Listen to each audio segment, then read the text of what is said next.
So this one's just a short one. There's Ben. He's a old friend. He's a big activist. He's involved. He goes to everything, and of course he hangs around with the wrong crowds.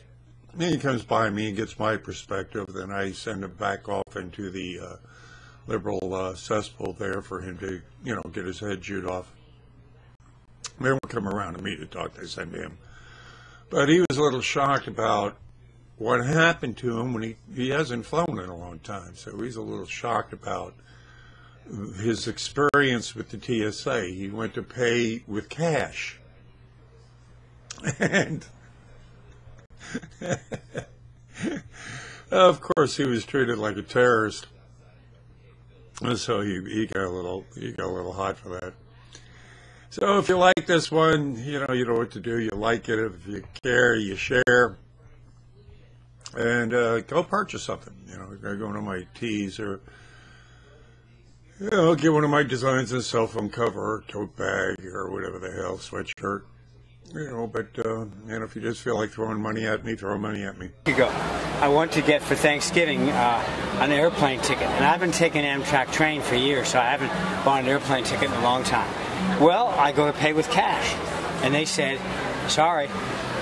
I said, this is not a credit card. You have to, this is not a check. I used to pay with a check, but now you can't pay with a check. They stopped that years ago. But recently, now you can't pay with cash anymore. Yeah. So I said, well, I live without credit cards. And he said, well, that's your problem, sir, but you have no way of buying an airplane ticket. Yeah. So I said, wait a minute. I said, do you have a debit card? Well, I lied. I do. I didn't have it with me, but I said, now you can go through a travel agency. They'll take a check, but you have to order it 2 weeks ahead of time, which is what I did, right? I didn't. Well, anyway, the National Security Agency. He wasn't just a regular guard. He was in a suit coat. The regular guards wear those blue suits. He said, I overheard your conversation.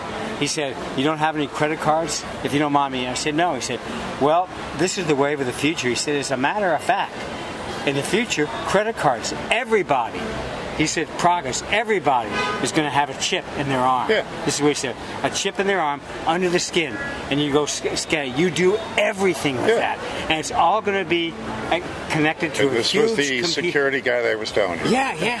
You got security. This is it's going to get to one big security globally. Yeah. Globally. Yeah. So I said, and you feel comfortable with that? He said, of course, it's progress. I felt like saying fuck you to him. Yeah. I didn't. Man, talk about we're not going to have any more fucking freedom anymore. No. Unless we stop it. But people don't seem to be bothered by it because they look upon even my own brother. Say, I'm bothered by it. You're bothered by it. The people I speak to are bothered by it. So how come it's not being stopped? It's in the works, pal. Look, all this stuff about Kavanaugh. Yeah. Right? It ain't about the women. The liberals couldn't give a fat fuck about women. They use and abuse women. This is all about the fact that Kavanaugh gets in, it's going to give the majority to go ahead, allow the tribunals to begin. There are about 20,000 arrest warrants ready to go, all the way up to Obama. So we're talking about high treason. You got to remember, he has it all. He has the laptops. He has all the data. He has all the information. He has the texts. He has everything involved with them being involved in treason and selling us out. So once he gets a majority on the court, they can't stop the tribunals. Investigations are going to go on. You're going to see a avalanche. You're going to see, it's all going to be military. You're going to see the military going around arresting people. They ain't going to be the FBI, the police. The FBI are going to be arrested. Well, I read that the FBI, the local police forces, the FBI, the National Guard, the Army, and the armed forces are blending together into a single force. Well, it happened for a long time. Yeah. There's I can't remember the name off the top of my head right now, but there's a name for it.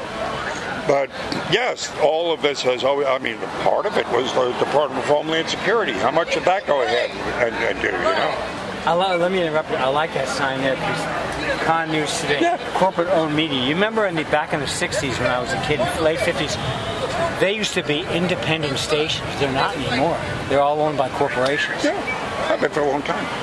Well, didn't they used to, when I was a kid, like in the 50s, it seems they used to be independent. Yeah, there was about 65, so give or take, individual news networks. Yeah. Now it's consolidated to about 5. But there were 60, so there was a bit more independence back then when we were kids. Yeah. Right? It was still, you could still hear the truth, but it still didn't, nationally, it was always and has always been controlled. If you go back and look at the church committee hearings, Operation Mockingbird, which showed that the CIA was embedded in every major news outlet in the country. Mm-hmm. I mean, to this day, NPR is run by an ex-CIA agent. All of the major Newsnet publication, even this one here, the New Orleans Picayune, Times-Picayune, former Skull and Boners. Oh, yeah. So they either came from the Skull and Bones, or they all Trilateral Commission. The Trilateral Commission. So they all came from there. You couldn't become an editor of a damn newspaper unless you came from there. Yeah. Well, let me roll. I want to beat this rain. Yeah.